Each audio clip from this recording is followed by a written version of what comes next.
Welcome over to Automotive World, everyone. I'm your host for name Mystery, and we have some sales reports for the month of May for Mazda, and we have a lot of positive numbers here. We're going to go through the entire thing though, so let's get right into it because this is going to be a pretty decently long video. Starting off here, obviously we have these reports published as of yesterday, and Mazda reported May sales of 35,562 vehicles, which is a 6.9% increase compared to May of 2023. That in itself has already, that's already a big thing. Their year-to-date sales totaling at almost 167,000 vehicles. That's also an increase of 8.3%. So Mazda for a very, very long time, but especially these last few years, they have been absolutely killing it. And CPO sales, so certified pre-owned sales, totaled 6,725 vehicles in May, which is an increase of 28% compared to May 2023. So when we covered Mazda last time in their sales figures, not only their new cars were up, but used cars, certified pre-owned cars were up. And that continues to be the case here. And that is, an insane, that's 28%. That's a huge increase. And we've got some highlights here as well. Best ever for CX-50 for May 2024. Best ever in the month of May with 6,307 vehicles. Best ever May sales of the CX-30, the little SUV. 8,305 of them were sold. And the CX-90, which is a relatively new model still. Pretty much the underpinnings of the CX-70, but larger. Best ever April sales with 4,599 vehicles.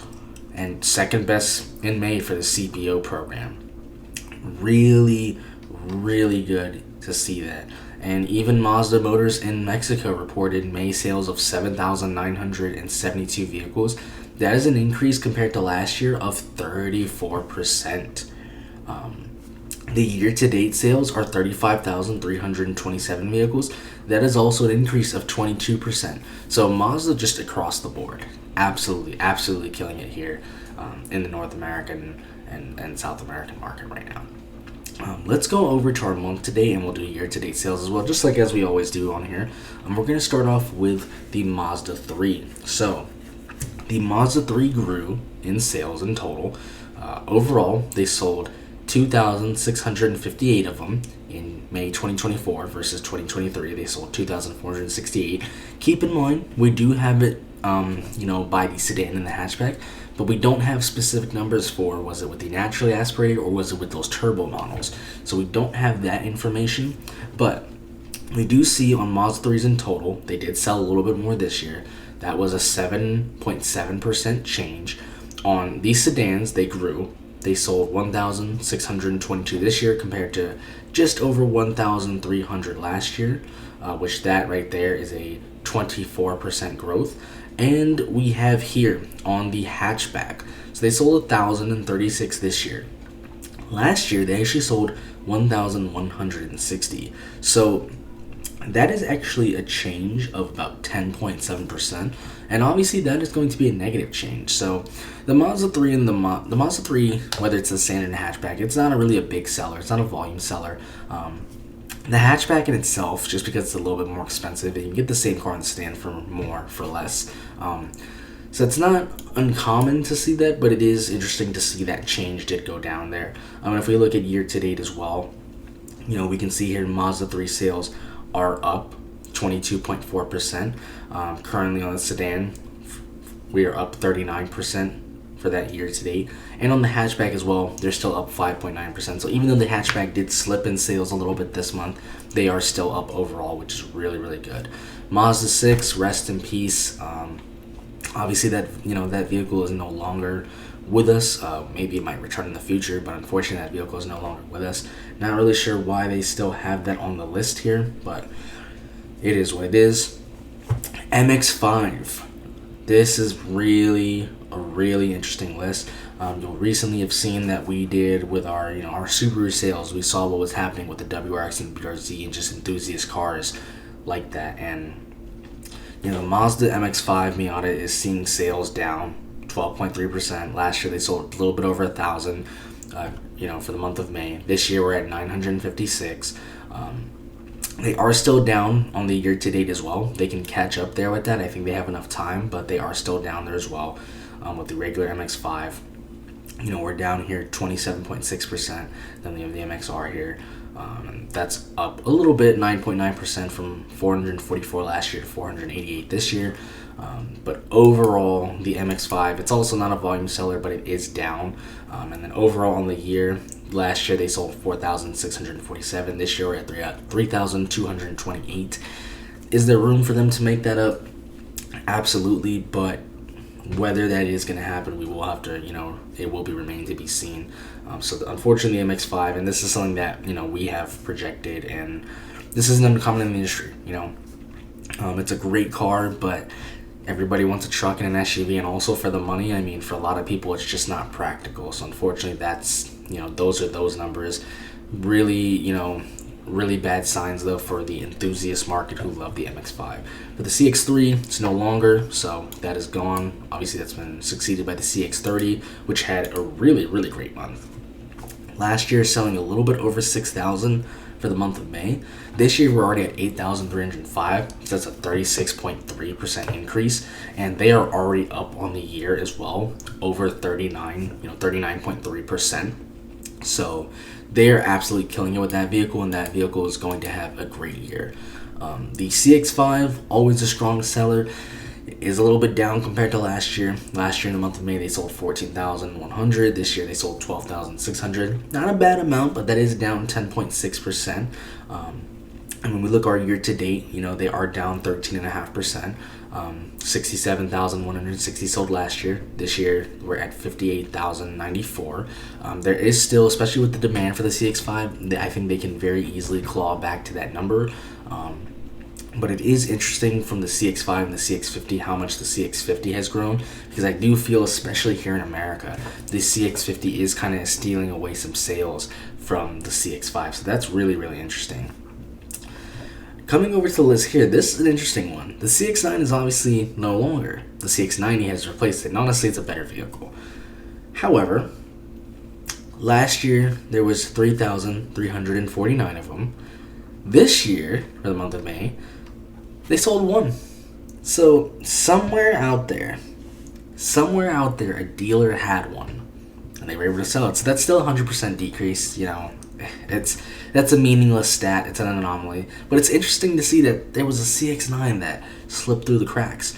And, year to date as well, we can see they went from 16,496 in 2023 to 4. So it's a bit interesting that this year they still have managed to find a few CX-9s that were remaining unsold. And the CX-50 here, coming back to what I was saying about the CX-5, this, I think, this vehicle has increased 63.2% for month-to-month sales, and then year-to-date sales 52.8%. It's only going to continue to grow. Last year, for the month of May, 3,865 versus 6,307 this year. And, they're already crushing it with the month-to-date sales and then the year-to-date sales as well.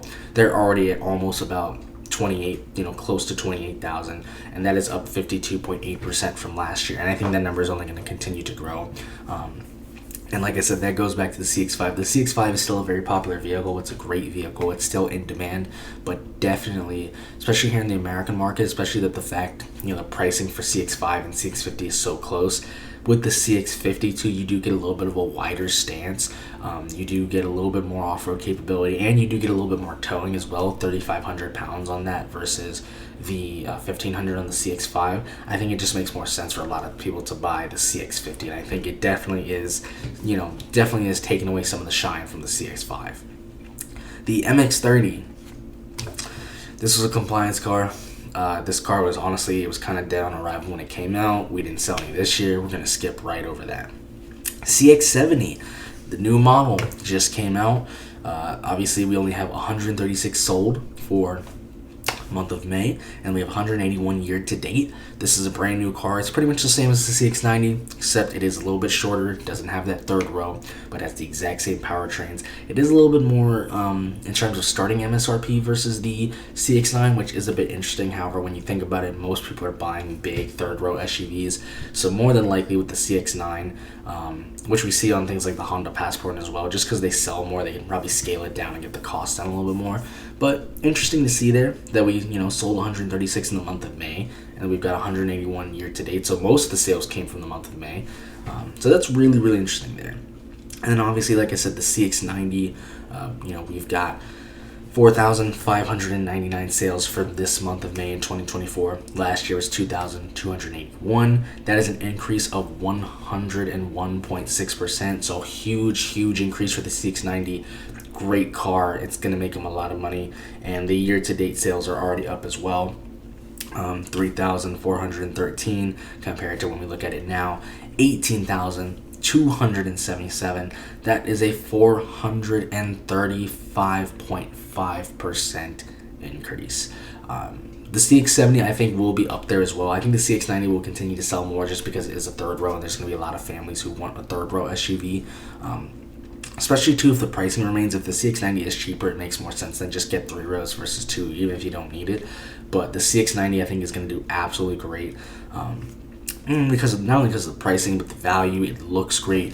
It's got a plethora of engines from inline 6s with turbos to turbo inline 6s with hybrids, or plug-in hybrids. I think it gives there's an option for everyone out there, and it's really good. Mazda truck sales are also up as well, both month to month and year to date. The only thing is, though, we're not going to go over the Mazda truck sales. The only reason why is because here in the United States, Mazda does not sell any pickup trucks anymore. Back when they were still with Ford, they were using their trucks based off the Rangers and things, but Mazda unfortunately does not sell any pickup trucks here in the United States. I wish they would, considering the pickup truck craze that's going on here. I think like the BT50 and things like that would do really well in this market.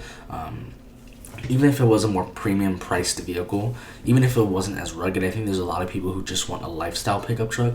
So I would love Mazda to bring a truck back here, especially because they have the powertrains like with the CX-70 and the CX-90 to do it. I'm not sure whether they will do it, as it is a lot of R&D and things, but unfortunately we're not going to go over the truck sales just because they don't sell them here. But I will say is that they did grow both month to date and year to date, so we're good there. Overall, Mazda did phenomenal. The MX-5 is the only real kind of minger in the range here that did take a loss. Even the Mazda 3 has grown in sales. The hatchback did slip a little bit in 2024 for the month of May compared to last year, but it still sold a decent amount, and they still are up on the year-to-date sales. But the only real kind of issue we have really is the MX-5. You could potentially say the CX-5 is also an issue, just because we see the CX-50, especially here in the American market, for what American consumers want. The fact that we can see this vehicle getting this much shine, which isn't a bad thing, but we can see the CX-50 dropping, and obviously that is going to be in correlation with that. So the only real problem here is the MX-5. What is going to happen with that? Is there a way, whether with the MX-5 or with one of the new RXs, or RX-7s, or we're rumoring there with a rotary engine, can Mazda inject some life back into the enthusiast side here of the market? And also, what are they going to do with the CX-5 and CX-50? The CX-5 is still selling plenty of units, so it's not like it's on the verge of collapse or anything, but I definitely think there are some questions that are going to have to be asked there, because I do think, especially with the pricing of CX-50, it's a 5-row, it's a 5-seater, just like CX-5, a little bit wider stance, same exact engine, but you do get a little bit more ground clearance, a little bit better off-road capability, and you get better towing capability at 3,500 pounds. So I do think it's going to be interesting to see what Mazda does with the CX-50 versus, and CX-5, just to see how they can balance it out, or what are they going to do to differentiate those sales. But overall, Mazda did absolutely wonderful. They are up. They're killing it. They were killing it last month. They've been killing it for the last few years, and they are still continuing to kill it, both not only on new models, but on certified pre-owned models as well. So that is going to do it for Mazda sales reports. Let me know what you guys and girls think down below. Do you guys own a Mazda? Do you love it? What is your experience with Mazda? Are you surprised to see this, or do you have any concerns about the MX-5 and the Mazda 3 hatchback, and what are they going to do with certain vehicles? Let me know what you guys think down below in the comments. This is going to do it for now, though. Thanks for watching, everyone.